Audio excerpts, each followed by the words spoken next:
মানুষ যদি কাউকে প্রশ্ন করা হয় মানুষের ডেফিনিশন কি, মানুষের সংজ্ঞা কি, মানুষের করণীয় কি, মানুষের পরিচয় কি, মনে হয় বলতে পারবো না। যদি তা হতো তাহলে আমি একটা মানুষ হয়ে আমার চরিত্র দেখে বনের পশু পর্যন্ত লজ্জা পায়। আমার ব্যবহার, আমার ভাষা, আমার খাদ্য, আমার সঙ্গ, সাধু নিন্দা, বৈষ্ণব নিন্দা, শাস্ত্র নিন্দা, কৃষ্ণ নিন্দা, গোবিন্দ নিন্দা, পরের সমালোচনা, পর নিন্দা, এই করে যদি জীবনটা অতিবাহিত হয়ে গেল তাহলে আস্বাদন করবার সময়টা পেলাম কোথায়? আমরা শুধু তর্ক কুতর্কে ডুবে থাকি, সময়টা নষ্ট করে ফেলি, সুসময় নষ্ট হয়ে যায়। মানুষের করণীয় কি কি করতে এসেছি এটা একবার আমরা ভাবি না। মানুষ তাকে বলা হয় আমি মানুষ, আমার কর্তব্য কি, আমি কে, কে আমার, এই প্রথম সিদ্ধান্ত। আমি কে, কে আমার, কোথায় ছিলাম, কোথায় এলাম, কে এনেছে, কে নিয়ে যাবে, কেন এলাম আর কেনই বা যাব, এই বিষয়গুলো আলোচনা করা। কিন্তু আমি যদি সারা জীবন লোকের ভুল ধরে বেড়াই, ও এই করে, অমুক তাই করে, অমুক তাই করে, এই পরের সিদ্ধান্ত নিতে নিতে আমার মানব জন্মটাই নষ্ট হয়ে গেল। এই জন্য শাস্ত্র বলেছে নিজের বিচার করো ভাই, দেখবে পরের বিচারের সময় নাই। আমি যদি আমার চরিত্রের বিচার করি, ছোটবেলা থেকে পর্যন্ত কত কুকাজ করলাম, কত কুখাদ্য খেলাম, কত কথা বললাম, আস্তে কত চরিত্র নষ্ট করলাম, আমাকে আমার মতো আমাকে জগতে আর কেউ চেনে না, আমি আমাকে ভালো চিনি। তাহলে আমি যদি আমার সিদ্ধান্ত করি আমি কত জীবনে ভুল করেছি, তাহলে পরের ভুল ধরবার সময় পাবো না। রাধে রাধে। কিন্তু অমানুষগুলো, যারা মানুষ রূপে এসেছে কিন্তু অমানুষ, এরা কি করে? নিজের ভুলটাকে চেপে রেখে পরের ভুল আলোচনা করে। তাই তো বলেছেন নিজের বিচার করো ভাই, দেখবে পরের বিচারের সময় নেই। পশুবৃত্তি মানব জাতি করছে রে পালন, অজ্ঞানতার অহংকারে পরিপূর্ণ মন। রাধে রাধে। পাপ পুণ্য ভালো মন্দ পশু জানে না, মানব জাতি জেনেও তাহা মেনে চলে না। এ মায়েরা কথা নয়, কথা চাই পাঁচটায় কথা বলতে এসো না, খিচুড়ি খেতে এসো তো খেয়ে চলে যাও। তাহলে মহাজনস্য গতস্য পন্থা, মহাজন বললেন বিচার করো, পশুবৃত্তি মানব জাতি করছে রে পালন, অজ্ঞানতার অহংকারে পরিপূর্ণ মন। আমাদের কিছু না থাক, অহংকারটা পরিপূর্ণ আছে। আচ্ছা, অহংকার জন্মায় কিসি থেকে? অহংকার জন্মায় অজ্ঞান থেকে। অজ্ঞান থেকে জন্ম হয় অহংকারে। তাই অহংকারী ব্যক্তিরা, এরা অহংকারী, এরা অজ্ঞানী, এদের বংশ পরম্পরা অজ্ঞানী। আর সেই অজ্ঞানী থেকে অহংকার সৃষ্টি হয়। আর অহংকার যখন সৃষ্টি হয় তখন সে মানুষকে মানুষ বলে দাম দেয় না। রাধে রাধে। সম্মানী লোকে সম্মান রেখে কথা বলে না, ভগবানকে মানে না, নিতাইকে মানে না, গৌরকে মানে না, কৃষ্ণকে মানে না, সাধু মানে না, শাস্ত্র মানে না। এটা হলো কেন? ওটা ওর দোষ নয়, ওর বংশের দোষ। কেন? মূর্খমি ছাড়া কিছু নয়। অজ্ঞানতা থেকে অহংকার সৃষ্টি হয়েছে, আর অহংকার থেকে আমি মানুষ পশু হয়ে গেছি। এবার জানতে হবে এটা হলো কেন। এটা ধ্বংসের পূর্ব লক্ষণ। মানুষের যখন ধ্বংস আসে, মানুষের চরিত্র তখন নষ্ট হয়ে পশুতে পরিণত হয়। জানবেন, কিছু কিছু মানুষ আছে খিস্তি ছাড়া কথা বলে না, গুরুজনের সম্মান রাখে না, গুরুজন দেখলে সিক্রেট ধরা, খিস্তি মেরে কথা বলে। কেন? জানতে হবে এর ধ্বংস এসেছে, এটা ধ্বংসের পূর্ব লক্ষণ। তাহলে পশুবৃত্তি মানব জাতি করছে রে পালন, অজ্ঞানতার অহংকারে পরিপূর্ণ মন। পাপ পুণ্য ভালো মন্দ পশু জানে না, মানব জাতি জেনেও তাহা মেনে চলে না। আগামীকাল একাদশী ব্রত, ভৌমি একাদশী। কেউ করবেন কেউ করবেন না, যে করবেন না আলাদা কথা, কিন্তু যারা করবে তাদের সমালোচনা করার ক্ষমতা আপনার নাই। একাদশী সায়েন্স বিজ্ঞান পর্যন্ত স্বীকার করেছে। অনেক মুসলমান একাদশী করে, অনেক কুকুর একাদশী করে। যদি বিশ্বাস নয় আমার বাড়ি যাবেন, আমার মন্দিরের লাল কুকুর থাকে, এখন আছে। একাদশী লাগা থেকে ছাড়া পর্যন্ত আপনি চাই যান, খাবেই না। তারপর দিন ঠিক ব্রত শেষ হবার পূর্বে মন্দির ধুয়ে যখন জলটা নিচে আসে, কুকুরটা সেই জল, মন্দির ধোয়া জল খায়, তারপরে অন্য কিছু খায়। কুকুর একাদশী করে, আর আমি মানুষ হয়ে ছাড়া এত কুকুর হয়েছে, আমি করি না। করি তো না, আর যারা করে তাদের করতেও দিই না। অনেকে বলেন বিধবারা একাদশী করে, সধবারা করে না। এটা কোন গ্রন্থে লেখা আছে? যদি কোন স্ত্রী একাদশী করতে চায়, সে কি ঠাকুরকে বলবে, ঠাকুর আমার স্বামী কবে মরবে, আমি কিছু একাদশী করব? সায়েন্স পর্যন্ত, এপিজে আব্দুল কালাম, যিনি মহাবিজ্ঞানী ছিলেন, এনার জীবনীটা পড়ুন, ইনি পর্যন্ত একাদশী করতেন।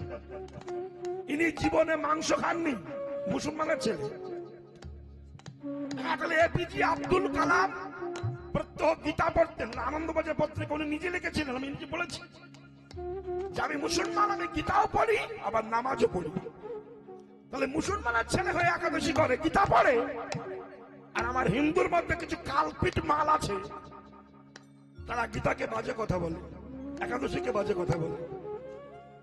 আর সেগুলোকে আমরা সমর্থন করি, হাত তালি দিই। কেন এটা হলো? কেন? কারণটা কি?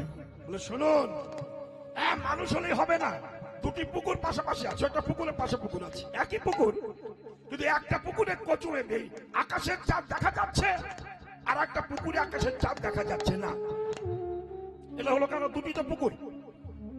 বলে কারণ কি জানেন? গ্রামের মধ্যে কেউ কৃষ্ণকে ভালোবাসে, আবার কেউ বাসে না। এটা হলো কেন?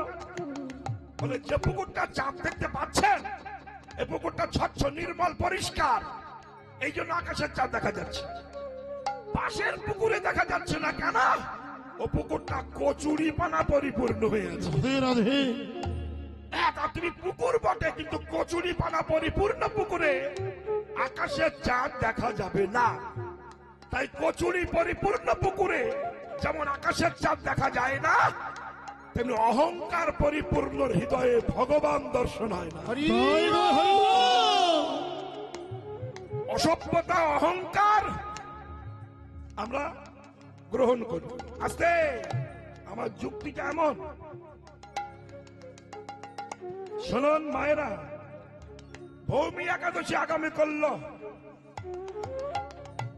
প্রাত। এই ভৌমি একাদশীটা কেন? সায়েন্স বিজ্ঞান বলছে একাদশী করো। কেন? 15 দিন অন্তর অন্তর, গৌরী প্রেমানন্দে হরি হরি বল। 15 দিন অন্তর অন্তর যদি একাদশী ব্রত করা যায়, তাহলে স্টমাক পবিত্র হয়। জানুন, এগুলো বিজ্ঞান ভিত্তিক কথা। বিজ্ঞান ছাড়া ধর্ম হয় না, ধর্ম ছাড়া বিজ্ঞান হয় না। বুঝার প্রয়োজন তো। 15 দিন পর পর একাদশী করুন, আপনার স্টমাক ভালো হবে, পরিষ্কার হবে, যা খাবেন হজম হবে। এই জন্য একাদশী করা। আপনি ধর্ম বাদ দিয়ে দেন, সায়েন্স আসুন, করার লাভ। এই জন্য মুসলমানও একাদশী করে, কুকুরেও একাদশী করে। কুকুরের জ্ঞান হলো, মুসলমানের হলো। আমি হিন্দু সনাতনী হয়ে আমার হলো না। এর মতো ব্যথা আর জগতে হয় না। আমরা এইসব কুতর্কে করি, আর কুতর্ক করি ধ্বংসের পথে ধাবিত হই। আমি ছোট্ট ছোট্ট কথা আপনাদের বলতে চাই। আমি রাধাপদ ঘোষ, এই গ্রামে কয়েকবার আমি এসেছি। আমার খুব প্রাণের মানুষ একজন ছিলেন। আমি এখনো ভাবি যে একজন আছেন, যে আমার শ্রদ্ধ মিহিরদা, পাশেই বাড়ি। অনেকবার এসেছি, খুব ভালোবাসতেন আমাকে। আমি আজ এসে শুনলাম তিনি গত হয়েছেন, ভগবানের চরণ প্রাপ্তি হয়েছেন, খুব ভালো। আমি কামনা করি তার আত্মা ভগবত প্রাপ্তি হোক। আর অনেকদিন পরে আজও এলাম, হয়তো আমার জীবনে আর আসতে পারবো না, এ আমার শেষ। কিন্তু আমি চাইবো এই কীর্তনটা নিয়ে যা নোংরামি হচ্ছে, এই কীর্তনটা নিয়ে যে অসভ্যতা হচ্ছে, বিধর্মীরা হাত তালি দিচ্ছে। বিধর্মীরা বলছে ওই দেখ হিন্দু ধর্মে গুতুগুতি শুরু হয়ে গেছে, তারা হাত তালি দিচ্ছে। এ বড় আশ্চর্য। আমি আশ্চর্য হয়ে যাই যে সনাতন বংশে জন্মগ্রহণ করে আমি আমার বংশকে নিন্দা করি, আমার বাপ মাকে নিন্দা করি, আর শুনে হাততালি দিই, ঠিক নয়। তাহলে কি বলছেন? অহংকার পরিপূর্ণ হৃদয়ে ঈশ্বর বিশ্বাস হয় না। যারা ঈশ্বর বিশ্বাস করে আর যারা করে না, আমি একটু ডিফারেন্স দেখাবো আপনাদের। যারা করে না, কৃষ্ণকে মানে না, দুর্গাকে মানে না, সরস্বতীকে মানে না, এরা কারা? আর যারা মানে তারা কারা? এই ডিফারেন্স একটুখানি দেখাবো। রামকৃষ্ণ পরমহংসদেবের শিষ্য যারা, রামকৃষ্ণ মিশন, যদি কোনো ছেলে মেয়ে রামকৃষ্ণ মিশনে পড়েন, মহারাজদের ডিগ্রি শুনলে আপনার মাথা ঘুরে যাবে। ডবল এমএ, ট্রিপল এমএ এক একজন। বিবাহ করেননি মহারাজ, ইন্দ্রিয় সুখ ত্যাগ করে সনাতন ধর্মকে রক্ষা করবার জন্য এত হাই ডিগ্রি, হাই কোয়ালিফিকেশন তারা পেয়েও ঈশ্বর ভজন করে, মা কালীকে ভজন করে, মা দুর্গাকে ভজন করে। কত উচ্চ শিক্ষায় শিক্ষিত। চলে যান ভারত সেবাশ্রম। ভারত সেবাশ্রম সারা বিশ্বের 1 নম্বর উচ্চ শিক্ষায় শিক্ষিত। তারা কায় মনোবাক্যে রাধা কৃষ্ণ দুর্গা কালীকে মানে। চলে যান ইসকন মঠে। বিদেশি তারা, তারা আমাদের স্বদেশী নয়। যারা ব্রিটিশ পিরিয়ডে এই বাংলাকে, ভারতকে চূর্ণ বিচূর্ণ করেছিল, ধর্মাচ্যুত করেছিল, আজ তারা কৃষ্ণ মন্ত্র দীক্ষা নিয়ে আমার গৌরের দেশে বাহু তুলে কৃষ্ণ কৃষ্ণ বলছে। গৌর হরি। ইসকন। চলে যান গৌড়ীয় মঠ, দেবানন্দ গৌড়ীয় মঠ, চৈতন্য গৌড়ীয় মঠ, পাটবাড়ি সমাজবাড়ি মঠ। উচ্চ শিক্ষায় শিক্ষিত হেন কোন মহারাজ পৃথিবীতে নাই যে ডবল এমএ পাশ করেনি। আমেরিকার প্রাক্তন প্রেসিডেন্ট তখন রানিং, বারাক ওবামা, হিন্দু নয়। যখন লাদেনকে হত্যা করলেন, সাংবাদিকরা মাইক্রোফোন ধরেছিল আস্তে, যে আপনি এই লাদেনের মতো ব্যক্তিকে ধ্বংস করলেন, এ শক্তি পেলেন কোথায়? তখন এই আমেরিকান প্রেসিডেন্ট, ভাবুন, সারা বিশ্বের একজন, বুক পকেট থেকে রাম ভক্ত হনুমানের মূর্তি বাহির করে বলেছিল, আমি আমার শক্তিতে চলি না, এই রাম ভক্ত হনুমান আমাকে শক্তি যোগায়, আমি তার শক্তিতে চলি। ভাবতে পারেন? রামকৃষ্ণ মিশন, ভারত সেবাশ্রম, ইসকন মঠ, গৌড়ীয় মঠ, চৈতন্য মঠ এবং ট্রাম্প এবং প্রাক্তন ওবামা, এখানে ব্যক্তিগুলো ঈশ্বর বিশ্বাস করে। আর কিছু কিছু লোক ক্লাস 8 পাস করেনি, চরিত্র বড্ড খারাপ, তারা ঈশ্বরের সমালোচনা করে। বলুন আপনারা কার কথা মানবেন? তাহলে যার শিক্ষা যোগ্যতা নাই, যার বংশ পরিচয় নয়, সে যদি ঈশ্বর বিশ্বাস না করে আর তার কথায় যদি আপনি হাততালি দেন, আপনি তো ওই চরিত্রের মানুষ হয়ে গেলেন। তাহলে শিক্ষাগত যোগ্যতা যাদের আছে তাদের কথা মতো চলতে হবে। কেন? না মহাজনস্য গতস্য পন্থা, মহাজনরা যে পথে চলেছেন আমরা সেই পথে চলবো। একটা চিটিংবাজ লম্পট চরিত্রহীন বংশ পরিচয়হীন ব্যক্তি কি বলল? জ্ঞানী মানুষ সে কথা শুনবে না, অজ্ঞানীরা শুনবে। অথে